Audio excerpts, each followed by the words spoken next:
sifting carefully through the dirt, identifying and classifying each bone, and the few garments still intact from this mass grave. It's a controlled evacuation to try to recover each body and avoid mixing them up. The purpose is to restore their dignity and facilitate their identification so they can be delivered back to their families. As a deal to end Colombia's civil conflict nears, cemetery in former FARC rebels areas like the one in La Plata are at the center of efforts to heal after decades of carnage.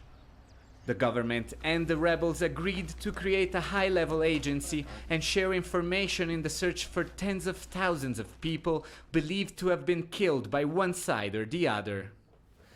Each one of these bags holds the remains of one of the bodies found here.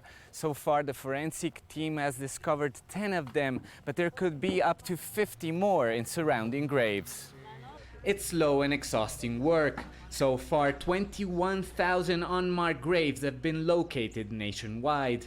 At the current pace, it could take generations to finish the task.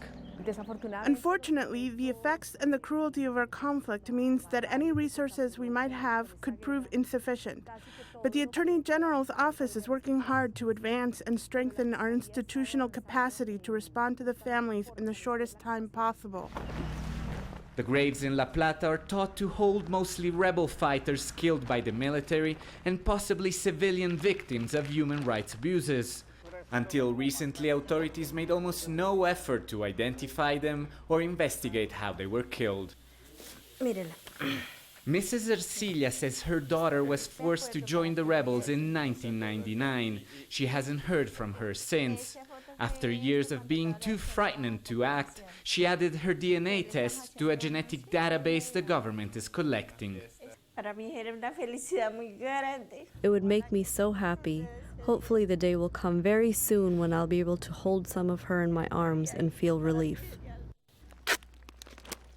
It will take many years, but identifying these bodies will go a long way in helping thousands of Colombians to alleviate their pain and regain confidence in a rule of law neglected for so many years.